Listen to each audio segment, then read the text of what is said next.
Hello and welcome to Unlock Your Life. I'm your host, Jennings Smith. Guys, today's guest I'm super excited about. This is a guy that I have been following on Instagram for a while, and every time he posts, I resonate with that. I'm like, man, this dude is totally right. That's exactly the way the game needs to go. If you've been following me on social, you know I've gotten into pickleball about a year and a half ago, and I'm happy to welcome Dayne Gingrich. I reached out to him on Instagram. I say, hey, would you be willing to come on my podcast? Because what you're teaching, what you're showing people in this industry, it translates into life, into business, into marriage, into relationships. He said, yes, he's the author of Pickleball Mindset, a book that I have read and reread. He's got an Instagram channel, and he hosts clinics to help people break through these barriers, play more aggressively, get their mental game in shape, because that's the game changer between someone that's just average and someone that is excellent. So Dayne, welcome to the show. I appreciate you being on and taking some time to join us and drop some knowledge bombs.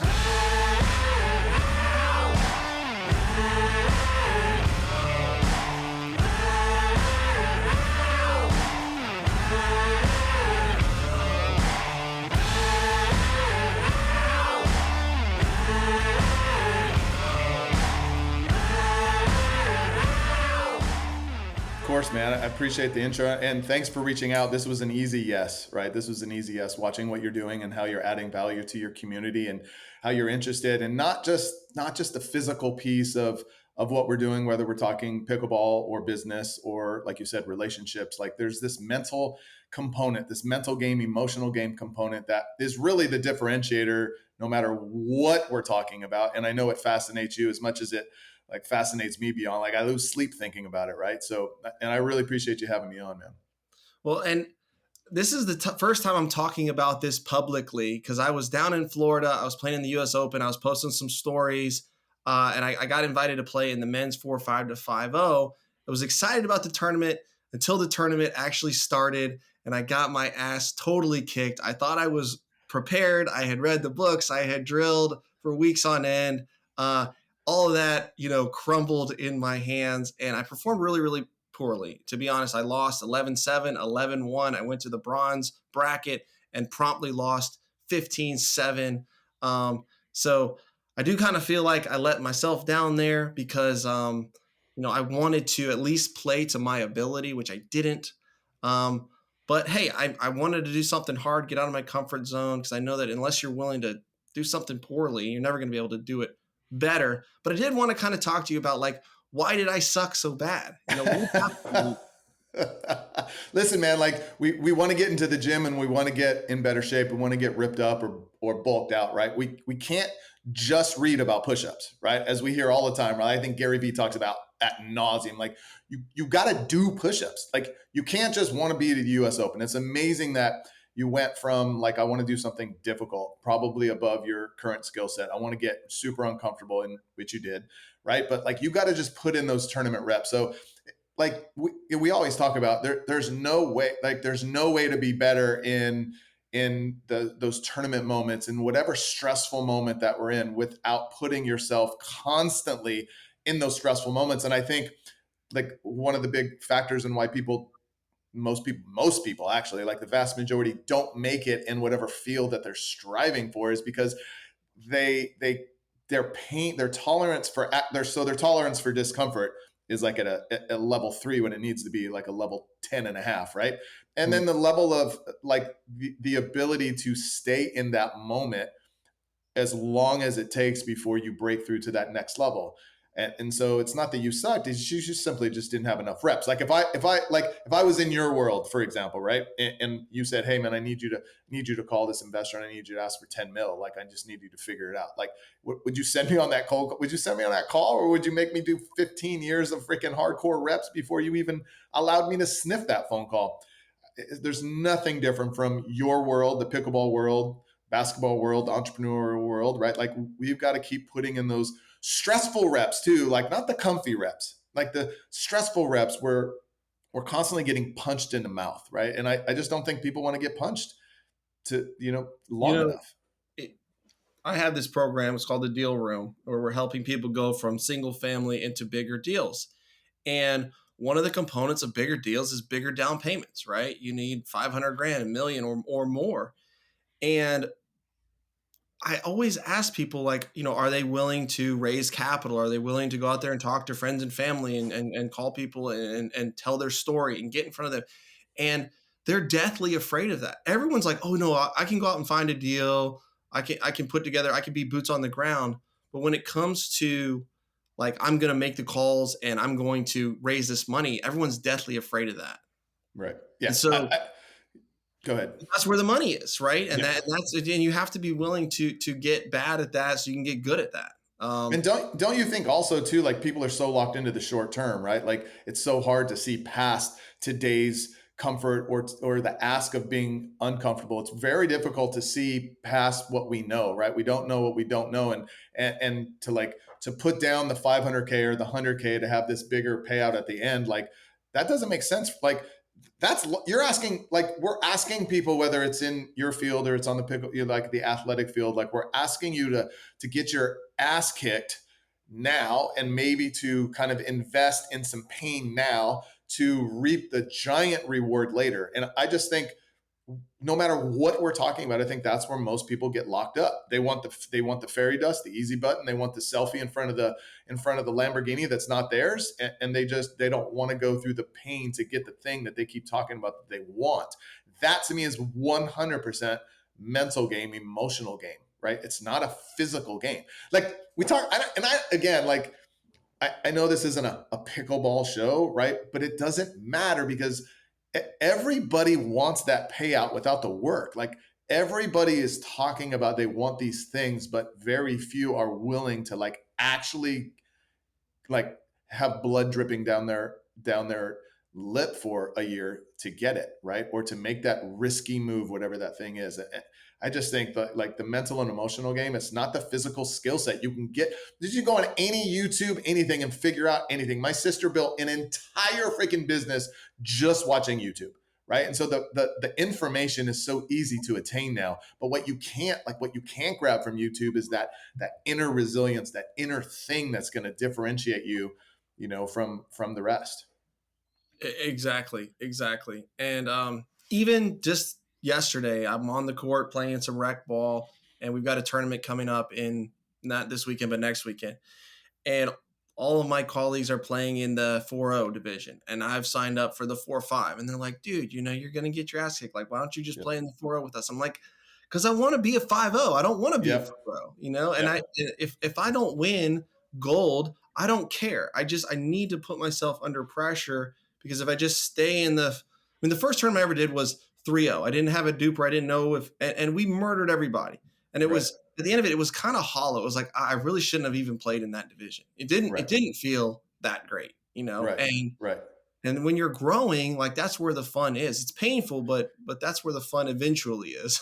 Yeah. Yeah. And I think if you want to remain a 4-0, keep playing with 4-0s, right? But there is a delicate dance, right? So you're a 4-0, you're in between a 4-0 and a 4-5. But you're not going to go out and play a 6-5 tournament, right? Because you're not going to actually, like, just playing up alone, getting your ass kicked by Ben and Gabe Tardio, like that's not going to teach you anything, right? But Right. but kind of leveling up a little bit, I think, is where you should constantly be, and then also coming down, just being unafraid. I love it. You're just being unafraid to get your ass kicked, and I just think most people, no matter what we're talking about, are just for all kinds of reasons, not just for the pain of the loss, but like what people are going to say. Like you have some cojones to say, because you're going to have to come home to your peers unless you win gold or unless silver, right? And they're going to be, I told you so. Like, what are you doing? That was a waste. Like, I told you so. The whole I told you so thing. And so, but I think you've built a lot of calluses from, your other life, right? That you're bringing to the pickleball court. You realize, listen, man, if I want to get here, I've got to do all these dirty things that most people don't want to do. So, whether you're an elite athlete in high school, college, or you're like a successful businessman, like I think it's all the same game. It's just literally the same game. Yeah, exactly. Okay, so let's talk a little bit about your story, right? You Yeah. had a tennis background. In your book, you talk about wanting to go pro, not really getting the success that you wanted to, and you really attribute it only to your mental game, not your physical abilities, and Yeah. then breaking through that, becoming a senior pro champion, winning multiple golds in pickleball, Can you walk me through that a little bit? Yeah, I think, I mean, it's actually like, I talk about this quite a bit. And every single time I talk about it, I get this knot in my stomach because the talent level was, I mean, I was doing things at 5 and 6 that Andre Agassi was like on the Tonight Show. He was doing at 11 and 12. So like the physical talent, like I was born with just like things that 99% of the population didn't have. But I also took it for granted because I was always told, like, man, you got gifts, you got gifts, you're going to be this. And it was with tennis and basketball. So I was playing those simultaneously my entire career. And I actually didn't want to play. Basketball was my first love. Like, I was better in tennis, but I just liked basketball better. And I was gifted in both. But being 6'1" and, not a high flyer, like, you're kind of limited in that sport. And so, yeah, like the physicality through high school, like I just believed like I was entitled to college scholarships. I was entitled to all of these things because I was so physically gifted. And nobody really kind of taught me like, hey, bro, like that's not enough. Like, we got to put in this kind of work and this kind of work, and you got to work on the pain tolerance, et cetera. And I lost. I mean, I didn't even take SATs. Was I didn't even study. Like, my grades went to crap. Like I ended up at a junior college, and thank goodness, like at that time for that 1 year, all of the tennis players at junior college. Well, actually, I went in to play basketball, and I walked into the new coach's office, and I was like, "Don't you know who I am?" Like, the attitude was like, "Hey, man, like, don't you know who I am?" Like, I'm Dayne Gingrich, and he just laughed me out of his office. Like, it was ridiculous. So then I decided, all right, I guess I'll do the tennis thing, whatever. And that specific year at our Santa Barbara Junior College, like all 6 of us were Division I level players. So we just rolled through state and didn't lose a match. And then the young entitled punk that I was, I'm like, I'm gonna go turn pro. Like, instead of like staying for another year or maybe like going to like a D1 college with a scholarship, I was like, nah, man, like, don't you know who I am? It's just the whole super cocky, arrogant attitude. And so then I decided to try the pro level and bounced in and out of that and got hurt and was teaching tennis and then just kept bouncing in and out of that for quite a while. And then somewhere in my mid 20s, I just, like in my late 20s, I just said, this is enough. Like, I don't know, this is enough. And I started kind of studying the mental performance piece a little bit more. My dad and I talked about it quite a bit. And I just started kind of getting more into that and teaching tennis players at the time the mental performance piece. And just then one thing led to another. And I just fell in love with the puzzle of what mental performance was. And then I started coaching all kinds of athletes and test taking anxiety and high school students and working with entrepreneurs and salespeople at tech firms, like, just because the mental game it's just all the same game. And then pickleball came, and I happened to be 48, 49, turning senior pro, and jumped into that and had a lot of success while teaching the mental performance. And then a couple of years, wrote a book last year, and but all under the umbrella of like, what I just quickly realized, like, it doesn't matter how talented you are. And I'm so passionate about it because I squandered all the physical talent because I had no mental game. Hmm. I wasn't working on the resilience. I was afraid of everything. I didn't want to lose. And I would avoid the tough situations all the time. I would only walk into the arena that I knew I would succeed. Always did that. And the like what mental game means as an athlete, as an entrepreneur, like, to anything, is, to this day, I'm gonna die trying to figure out the puzzle and trying to help people figure out their puzzle, because I had so much pain in the past. Like, that is the driver for me now, right? Is I broke through it. I learned how, and I'm still learning. You don't master it, you just get better at it. And every day is like another opportunity to like get a little bit stronger mentally. And I just couldn't. I mean, you can hear it in my voice. I could just talk. Like, you don't even need me, dude. Like, go get a pizza. I'll still be talking, right? Like, I just think the mental game is our secret sauce. Period. Like Steph Curry, dude, 6'2", 6'3", maybe one of the mentally toughest players on the planet, right? LeBron James, well, we could argue, like, one of the most physically gifted players of all time. I don't think he's mentally weak, but he's not Kobe and he's not MJ, like, right? And that has always fascinated me. So, and here I am, man. You Like, know, and in the real estate world, I see students of mine that, they'll hit up against a wall and then they'll blame it on, well, I'm just not talented, right? I don't have the gift of sales, or I don't have the ability to persuade people, or I'm not lucky enough, or whatever. I'm not connected enough. I don't have friends that have money.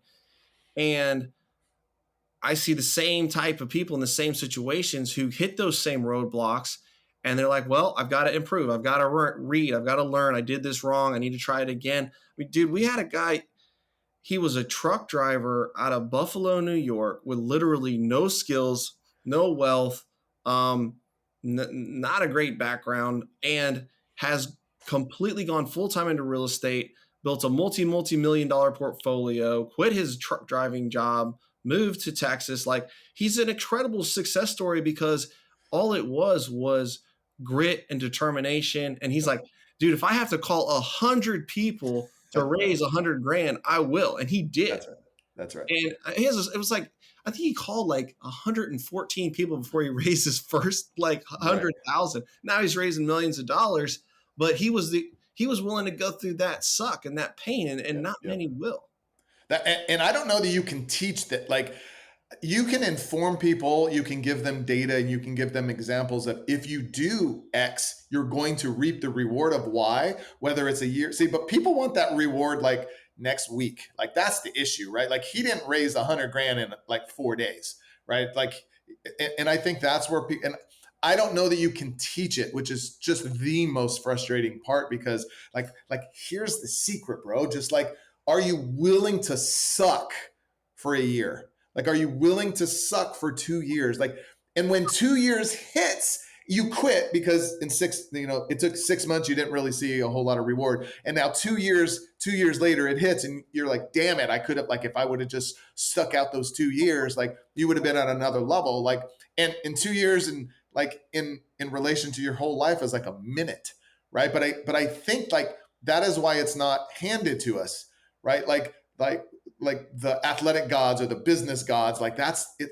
We're supposed to have to earn it. And talent has very little to do with the long-term success. Talent can get you in the door. Talent can get you to a certain level, but like the greats is so much more than that. And it's about, like you said, the word suck, man. You must. And here's the deal too, that I've learned in my 800 years of living. Like, it's not just like going through the suck.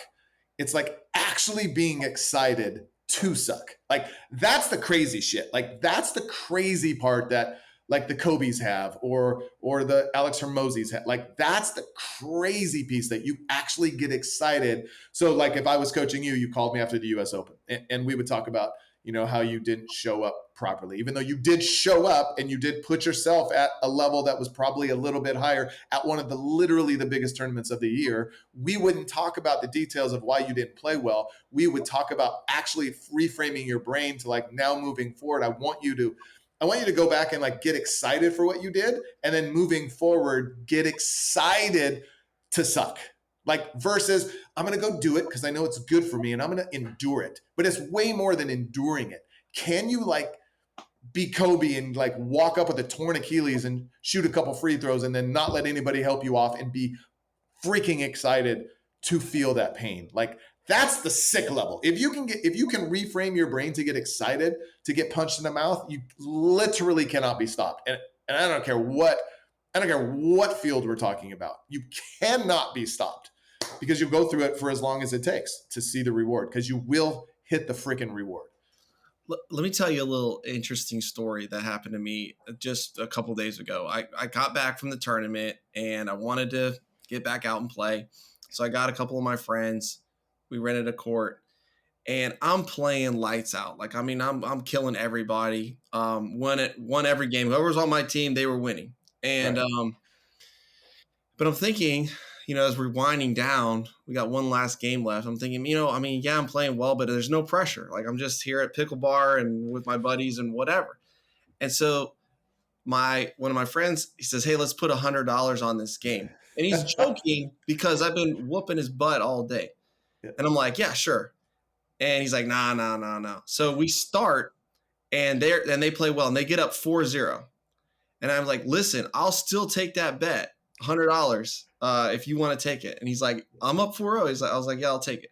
And so we put $100 on, and instantly I started to feel that pressure again. And I was like, oh man, I don't want to lose. And, we ended up scraping back, getting like 4-7. Then it was like 6-8, long story short, lost the game 9-11. And it was the only game I lost all day, and it was the only Yeah. game with pressure. Still did better than I did at the tournament, but it was like that pressure switch. I still need more work, but I wanted to do that because I'm like, okay, I'm not in a tournament, but I can artificially put $100 worth of pressure on this game right here. And I had to Yeah. pull in my bag, give him the $100. It sucked, but Yeah. Yeah. it Yeah. was like embracing the suck of like, how can I Yeah. put pressure on myself? And even though you lost the game, like most people would say, I succumb and I broke, and the stress of that moment broke me. But that's like an illusion. Like just the fact that you did it at 0-4 and you made a run, and the result, whether you won or lost, is kind of nothing. Like that's not the the performance indicator, right? That's not the KPI.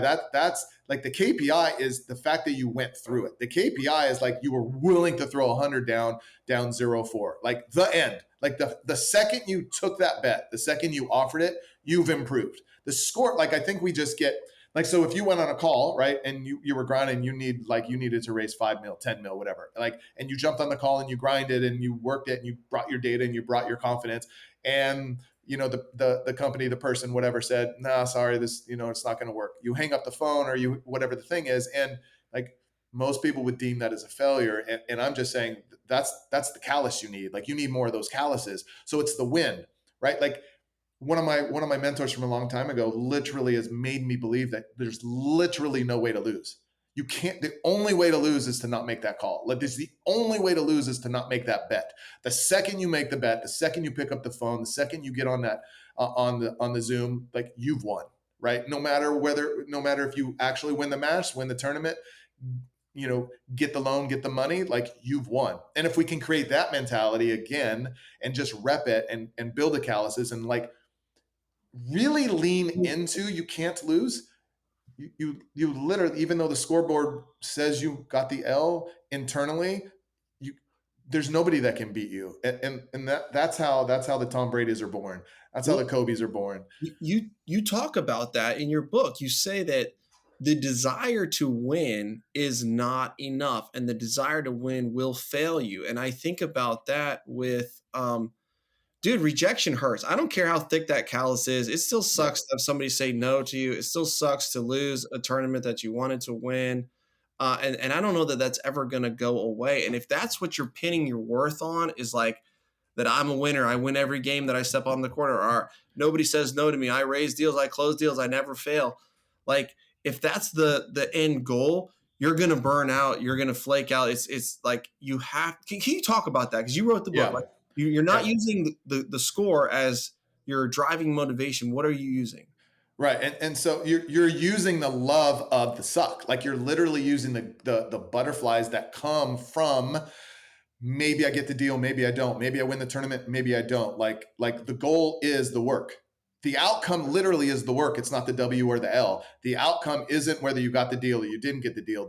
The outcome is the actual work you put in to get the reward. Like the end. Put a period on the end of the sentence. And we're just not built that way, and we're not like programmed that way. And everything we see on TV or in social media or in advertising is about the outcome, right? Like coaches lose a couple years in a row, they're fired. Like everybody is, the kids go on these other deals. They're hopping from school to school in college now, the sports, NCAA sports, and like everything is about the outcome. And so I always pose the question, like, who wants to ever, like, raise your hand if you want to lose. Like everybody has a desire to win. Like that's ludicrous to say, man, yeah, I want to win.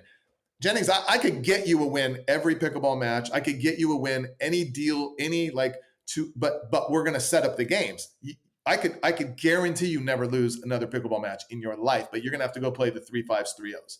And they're gonna have to be 75-year-old women that don't run. You'll never lose another match. Or I guarantee you get on a phone and you can succeed at every deal, but you're gonna be asking for like $500. You're gonna ask for $200. And every time you answer the phone, it's a yes, right? And so you would be bored.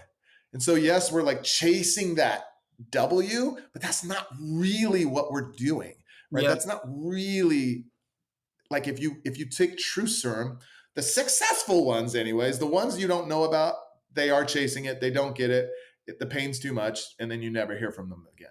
The great ones, they don't mind that success after the years of work, but they're really about like they literally, like I just can't emphasize it enough. They literally only care about the work, knowing like it's not even I'm doing the work to get the reward. I'm doing the work to do the work. I'm in love with the work. I'm in love with the grind. And then you can also be in love with the no because the no makes you work harder because I love the work. You know what I mean? So it's this beautiful cycle that, Well, all the I no mean, is just feedback. that's It's it. That's it.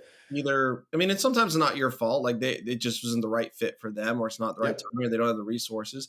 But sometimes it's like, yeah, I kind of blew that. I didn't understand their why. I didn't understand, the reasons that they were making this decision, and I screwed up. I Yep. didn't posture correctly. I didn't align my status with theirs. Um, Yep.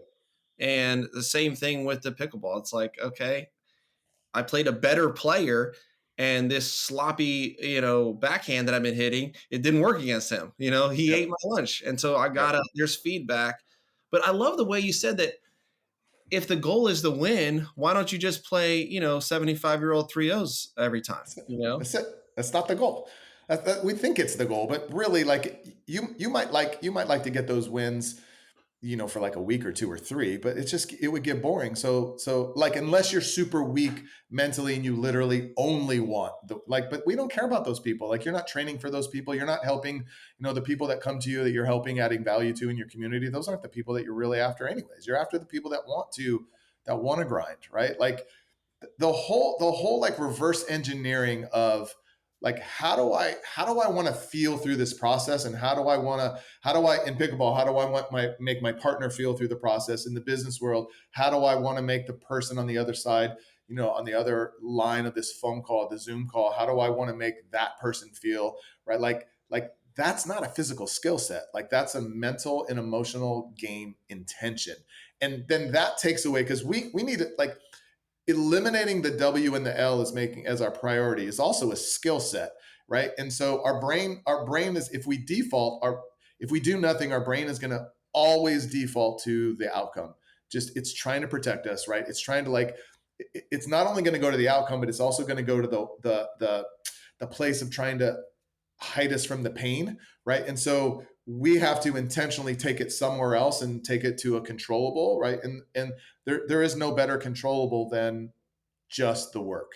There literally is no better controllable than just how we're experiencing the work and how we want to help other people experience, what we're the value that we're trying to bring, right? And I just think it's just not sold that way, right? It's just not sexy as the Lamborghini that we're taking a selfie with. It's just not sexy, and people want the hot, cool looking thing, and they don't want that ugly, freaking gross mud under their nails. And the nose, like you said, the nose for how long, right? And I mean that this is the game that just fascinates me because again, like I've said it 100 times, I don't care what we're talking about. It's the same game, bro.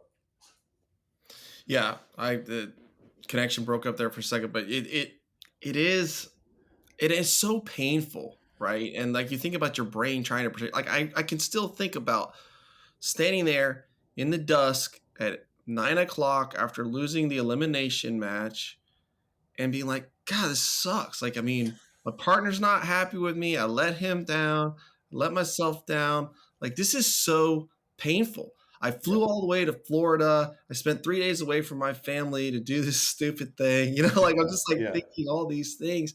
And I've thought the same thing in business when deals don't go my way, when things are going sideways and it's really, really hard. And people look at me and they're like, oh, I would love to have the portfolio you have, and I'd love to be doing what you're doing and own this apartment complex, et cetera, et cetera. And it's like, I get it, but are you willing to feel those terrible feelings? And are you Yeah. willing to feel that like uncertainty and rejection and like a fraud and over and over and over? Because that's on the other side of it. I mean, you see the product at the end and you want the product, but like you have to become a different person to get what you want. And I think it's the same thing with pickleball. It's like I was never really a high level athlete in high school or college. I didn't have a lot of like high game pressure and stress. And I just got to recognize that about myself. It's like, hey, I'm a baby in this little arena. I am mean, yes, I've got athletic talent. I can play good at rec games, but when it comes to the high level, high stakes games, like I just don't have the experience yet. Right. I can get there, but it's going to suck for a little bit.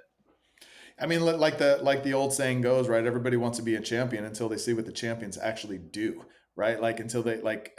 I mean, I dare you to come and like people.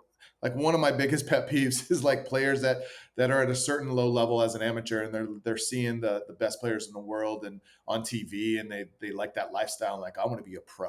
Like you're out of your mind to be that you want to be like you don't understand how. Come live with me for a month. I'm going to take you through my routine every single day. I have literally no days off. Oh yeah, by the way, I have a family, and oh yeah, by the way, I'm running like 2 or 3 businesses on the side, and I'm still training full time. I dare you to come and train with me. You'd be done in a week, right? You'd be done in a day, right? And so I think to your point, like you have to be a little crazy, and you have to again, like I heard Gary Vee say this years ago, and I thought he was out of his mind. I thought he was full of shit at first when he was like, I actually love the rejection. And I'm looking forward to the day, like if I lose all my money, I'm gonna actually be excited. And I thought he was so full of crap until it happened to me, until I kind of bought into like what would that feel like if I just experimented with that for 6 months. If I just experimented with, man, I hope everybody rejects me, I hope I lose every match, I hope I freaking get injured, I hope like all of these bad things, like what would happen. And I'm telling you that the something changed in my brain. The fear went away, the excitement like ramped up, and when a couple bad things happened, like because I was committed to like when those things happen, I'm going to go to another level. I'm going to be excited. Like something changed in my brain chemistry. And it was really hard to explain. Like a lot of the fear and the doubt went away. I trained better. I trained harder. I wasn't afraid of getting hurt, or I wasn't afraid of like failing or losing and like all of these things. So I think you have to, if you're not excited to get your ass kicked, you just can never hit whatever the next level in your field is. And that's just the end. Yeah. Yeah. I mean, just last week, my cousin brought a deal to me that he's taking down. It's a $4.7 million raise, and his partner backed out. It was a big family office. They were going to fund the entire down payment, and it was going to be an easy deal, right? Right. And this guy leaves them out on the lurch, and they're supposed to close in 60 days. Wow. And so he sends me a text, sends me an email with the deck, is like, hey, would you partner with me, raise half this money? And I was like, I was in the airport on the way back from the pickleball tournament. I'm like, dude, no, like I'm tired, I'm beat up, I'm feeling like a loser. And I was just like, I got too much going on. Like I'm good. No, thank you. I don't really want to go out and raise $2.5 million for you. Right. And I was like, yeah, what if it doesn't work? What if I get rejected? What if like my cousin's counting on me and then I don't like make it happen for him and all this stuff? Even though I've raised millions and millions of dollars, I'm just like, do you still got it? Are you still good? Can you still make it happen? And thank God, because he was like, no, I'm not gonna let you off the hook that easy. Let's have a call Monday and we're gonna go through the deal together. Good. And I go through the deal and I'm like, okay, this is a great deal. You have an awesome deal on your hands. You're a phenomenal operator. You're my cousin. I trust you. Like, let's do this deal. And, started talking to people. I've already got some money raised and I'm like, I'm in the game and I'm on the hunt again. And it feels good. Right.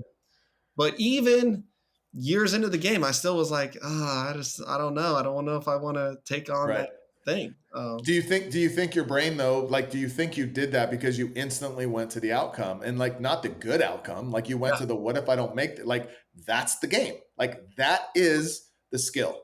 Like, and it doesn't matter. Again, you just proved it. It doesn't matter what we're doing. All athletes feel the same way. Entrepreneurs feel the same way. Like until you build that muscle of like, obviously I'm not going to go play a US Open, a senior pro US Open with a 3-0 because and you're not going to go try to jump into this deal if you had that meeting and you talked and his numbers were terrible or he was a terrible operator. Of course, you're not going to be ridiculous. You're not going to be reckless, but there's that dance between, are the numbers good? Am I good enough? Is my partner good enough on the pickleball court versus yes, but what if we don't win? What if I don't close that deal? What if like and that's like that's the recognition piece where when we if the numbers are good and we have trained and we have prepared, then we have to recognize, oh, I know where my brain's taking me. My brain's taking me to that old scary place, and I refuse to go there. So yeah, I might not win it. I might not close that deal. I might not, but that's not what this is about. This is about saying yes if I'm prepared and the numbers look good, and just getting to the work. Yeah. And I just think that's where most people like fall off the cliff right there in that piece right there. And I'm glad you said that because, I have made poor decisions, gotten into deals I shouldn't have gotten into. And I wrote a principle gate. It's like 10 principles that I run every decision through. And so, over the weekend, as I'm thinking about this deal, I ran it through the gate. I talked to my wife. I'm like, what do you think about this? One of my principles is if I'm going to sign on debt, which I would have to be signing on like $4.5 million worth of debt. It's like, okay, I'm going to ask the Lord what he thinks about this. I'm going to ask my wife. I'm going to ask my dad, and kind of just walk through those gates. And it was all like, okay, this is good. This is a good opportunity. You're just a little bit nervous. You can do it, and we can do it, and we will do it. So, Right. but not, Right. you do have to have like common sense too, right? Yeah, yeah. Don't do I mean, everything. you have to put it you have to put in the reps, and that's your equivalent of like vetting your cousin, like vetting the numbers. Like you have to put in the reps, but there are a lot of people put in the reps. A lot of people train. A lot of people get ready, and then they still stop right there at that edge because they're afraid of the loss. They're afraid of what their friends and family say. They're afraid of the what if. They would rather just hide in their comfort, right? They would rather like it's kind of crazy. We see it all the time in every field. Like you're not where you want to be, but where you want to be is comfortable, right? And so you're going to stay in where you don't want to be, even though you freaking know you don't want to be here anymore. You will stay there because it feels good. Because you know what this feeling, even though it sucks, you know what it feels like. To take that next step, that's where the shadows are. That's where you don't know how it's going to be. You don't know how long it's going to take. You don't know how much money you have to raise. You don't know, you don't know, you don't know. And that's the game that we have to commit to, right? As long as we're not being reckless, that's the game that we have to train. Because again, it's like it's the push-ups, right? You can't read about them. You have to train those skills over and over. And then pretty soon it's you vet the numbers, you vet your partner. If it's a yes, you have to go. As long as it's, like you said, it's not ridiculous. Yeah, and there's this book called The Slight Edge, and they talk Okay. about 95% of people, they don't want to get out of their comfort zone. And so I hunt for the 5% that are like me, that are wanting to progress and get better, because I see it. I played pickleball for a year and a half, and I see people at the rec courts they're no better than they were a year and a half ago, Yep. and I'm not like that. I'm like, man, like what am I doing wrong? Okay, I'm standing up too tall. I got to crouch down. I got to keep my paddle up. I got to go back to middle after every counter, or the next one I'm gonna miss. I've got to loosen my grip. Like I'm studying these. I'm watching reels. I'm playing. I'm reading books, and I'm progressing. And I think but you got to recognize like 95% of the population, they're not cut out to own businesses, to take risks, to do that.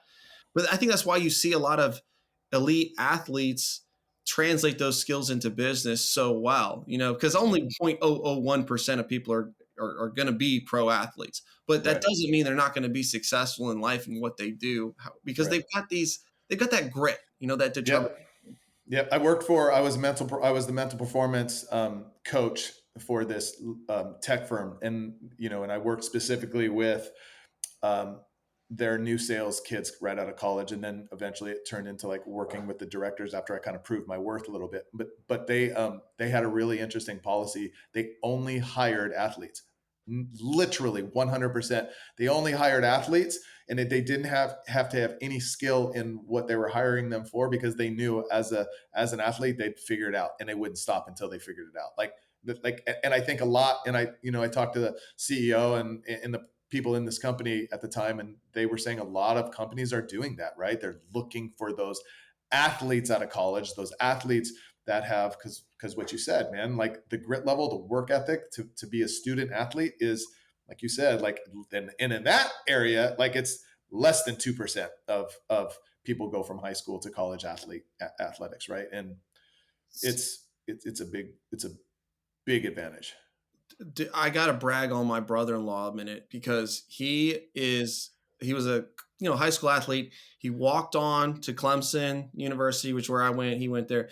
Wide receiver, played for Clemson football. He was second or third string, but he did the work, right? Yeah. And when he graduated, he became a CPA, and then he left there and joined a financial advising firm. And financial advising, that's a tough industry because you got Right. to build your book of business. But dude, I mean, the guy, he does everything like they taught him to do in the weight room at Clemson. It's like there's a right way to do everything. There's a process, and I'm going to do it over and over and over until it works. I mean, he's built out a great book of business. And just last week, he's been working on this for 4 years. He's been going to NFL combines, hanging out in hallways, trying to get a meeting. Dude, he just landed his first NFL player as his financial advisor after working on something that got no results for 4 years. And he 4 years, just dude. landed his first NFL player, which, yeah, that guy's got a couple $1 million contract, but it's also like a crack in the doorway to the NFL. And I'm just so proud of him. But that's exactly what you said. It's like those skills that he learned being an athlete his whole life translated directly into the dogged persistence to make stuff happen in the business It's world. it's almost unteachable, right? When I get a new client on the pickleball court, first thing I ask them after we talk about what they really want from this experience is like, were you an athlete in your other life? If they're older, right? Were you an athlete in your other life? And if the answer is yes, it's over. Like they're going to another level, right? Like, and like it's a guarantee because like they're playing pickleball now, but let's say they were lacrosse or they were volleyball. They don't realize the skills that they actually have that they're not bringing in the pickleball. That happens so often, right? And we can cross breed all these different attributes that we have into our main, if we learn how, like all the things that we learn, like a lacrosse player come playing pickleball, like you played college lacrosse, you played high level high school lacrosse or volleyball, like if you tell me you have an athletic background, game's over. We're taking you to another level. And I imagine, it's like what you said about your brother-in-law, right? It's your brother-in-law, like 4 years of no's, and he was just like, let's go. Like it's not going to. He would have done it for 7.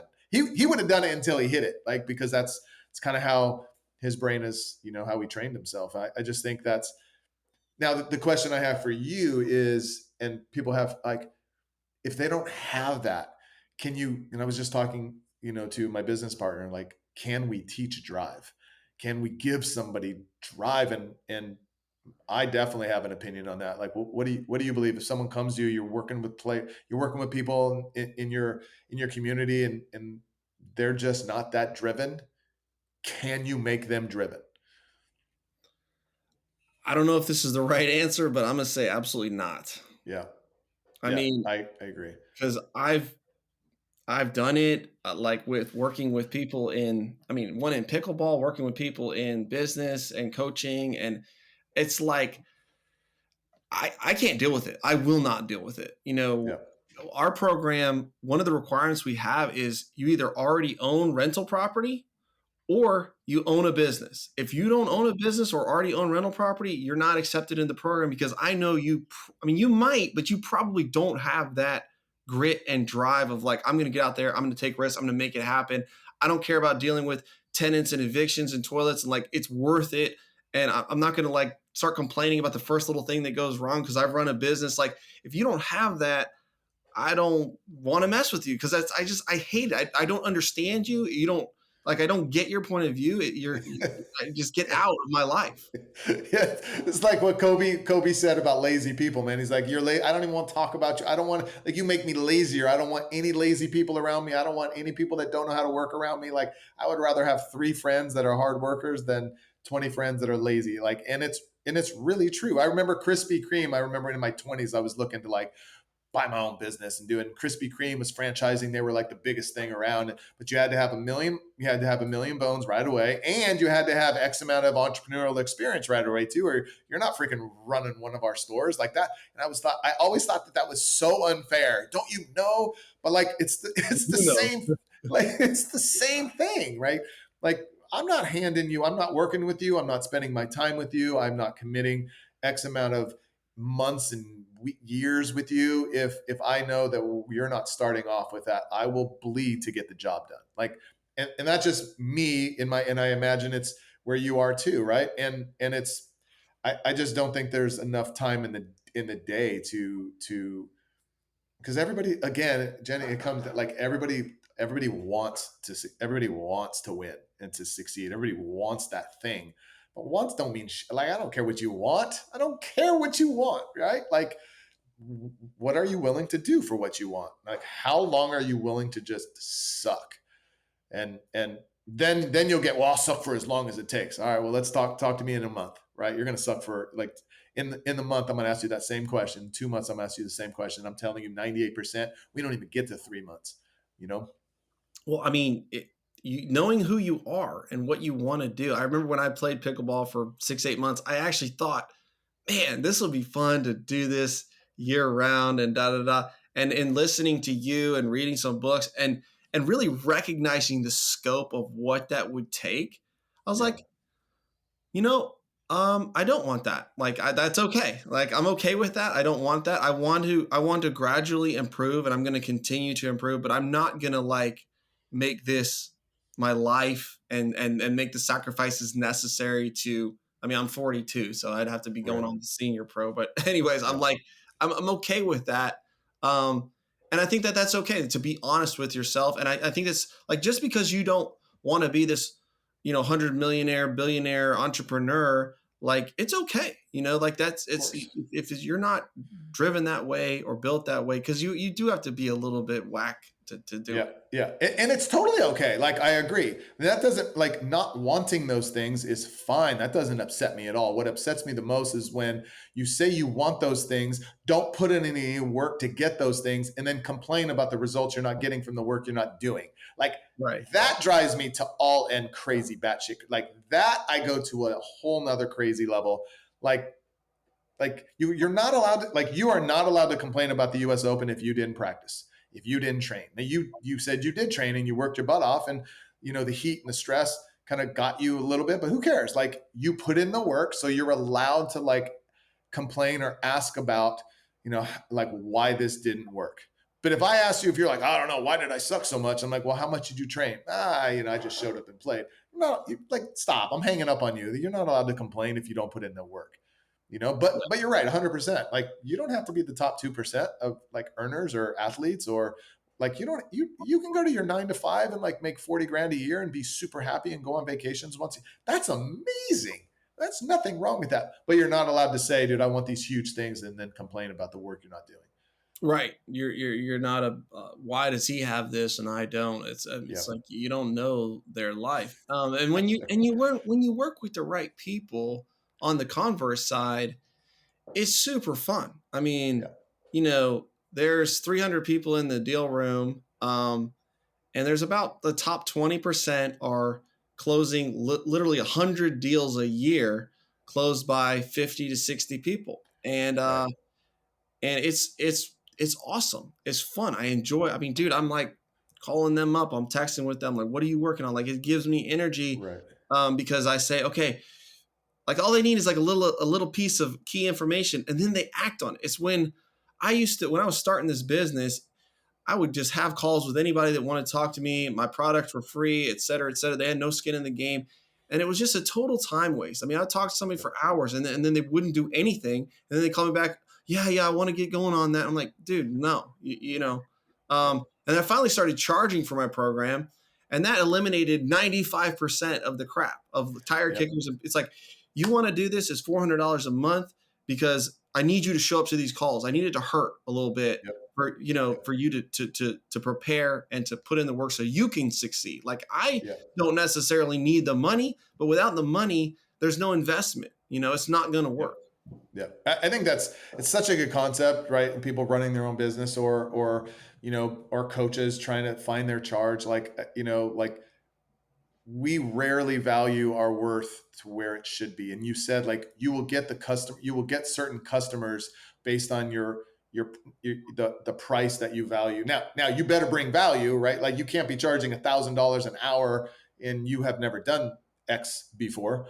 But when you have put in the sweat equity and you have earned that value, I think, do you want to be a Bugatti, or like where you won't sell as many cars as the Toyotas, but I'll take the Bugatti all freaking day versus the Toyota. And there's nothing wrong with the Toyota. There's nothing wrong with that person that's selling that or doing or having that program. There's nothing wrong with that.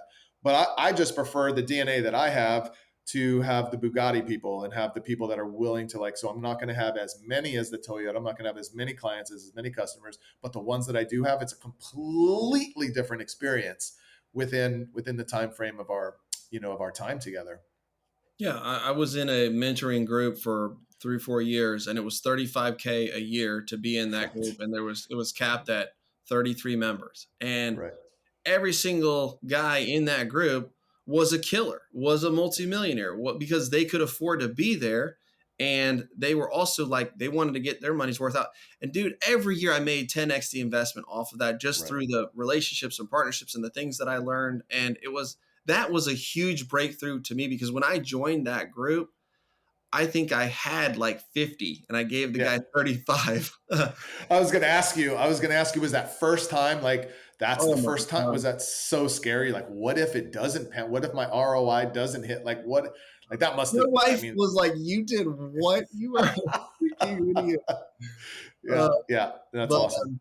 but yeah, it's like it eliminates a lot of wannabes, and it puts you in the room with people that are really doing big things. I'm sure it's like the people that come to your clinics, like they're serious. They want to get better. They booked a hotel. They've flown across country. They paid for the clinic. They want Yeah. to improve. Yeah. And you bring a certain level of, cachet of street cred when you can say, look, man, like I only have 50 and I had to put 30. I didn't have to. I chose to put 35 down. So listen, and I've done it multiple times and this has been the result because so you earn some street cred. It's the same thing when they come. I've earned the street cred on the court and with, the constant teaching, free teaching, by the way, on social media, right?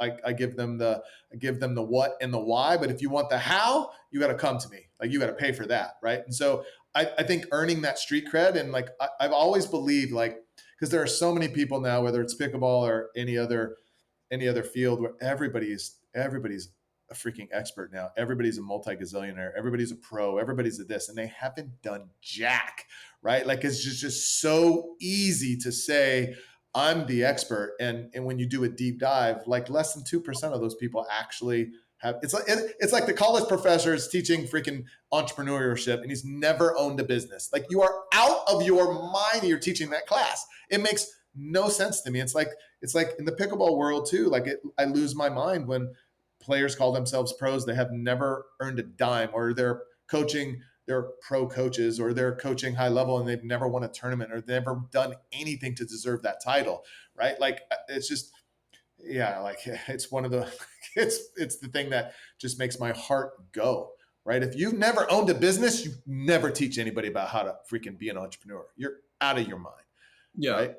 it's like CPAs, putting too much emphasis on what your CPA is advising you to do. It's like, okay, they know their lane of filing your taxes and protecting your liability, but they're a bean counter. They're not That's a right. risk taker. That's right. That's right. Same thing with bankers. It's like a banker is not an entrepreneur. And so, That's yes, right. their opinions are valid and you can take them into consideration, but basing a decision off of someone that's never done what you've done. Right. And I've fallen into that where I'm a lot more jaded now with social media. But 5, 6 years ago, I was like, wow, this guy must really know his stuff. Now I've Right. seen it play out. Like he was a fraud. He didn't know what he was talking about. Everything he was Right. saying was wrong, Right. Um, Right. so, but You kind of have to learn, right? Like you kind of have to, like, we've all done it. We've all done it. We've all done it in business. We've all done it in I don't care. Like, I mean, Alex talks about how many businesses he failed. What was it, like 10, 11, 12? Like, how many times are you willing to, like, I don't know anybody that would have gotten past 3 failed businesses. And it wasn't like you're losing just a couple dollars. And I don't know many people that, you want to be a great athlete. I don't know many people that will eat dirt for a year before they literally see a single, reward from it. And I, again, like, just coming back to the very beginning of this conversation, like, that is the game. Like, that is the period on the end of the sentence. Eat dirt, gain the information, like, have proper information in front of you, right? And then eat dirt for as long as it takes. And that alone, you can't be stopped. That's it. You can't lose. Absolutely. Well, hey, I could go on for another hour with you, but I appreciate your time and coming on. It's been a raw and real conversation about what it takes to be elite, to be excellent, whether that be in sports or business. So thank you, Dayne, for coming on and sharing your wisdom, man. I appreciate you, dude. And again, dude, thanks for having me. And I'm still like, he had 50 and he put 35K down. Like, that to me, like, that would be that's the thing I need to train. Right? That's why you won. And that's why you keep winning, because you're willing to do that. Like, that's less than 2%, baby. Love it. Yeah, man. Appreciate it. All right, Dayne, we'll leave it there. Take some time this week to reach out to Dayne at pbmindset.com. That's correct. You Yes, can buy sir. his book, Pickleball Mindset. You can also book a time with him in his clinics. He's doing them all over the country. I think every month or two you're doing a clinic. Yeah. So reach out, follow him on Instagram, especially if you're a pickleball guy. You'll really learn some outside of the box strategies where he's saying things that are opposite to what mainstream pickleball knowledge is, but he's looking at the pros and he's reading what they're doing. He's like, these guys are in the trenches doing it. This is where the game is evolving, and he's pointing out insights there. So I love following him. Follow him on Instagram, Dayne Gingrich. All right, Dayne, thank you, man. Appreciate you. Thanks, brother. Appreciate you.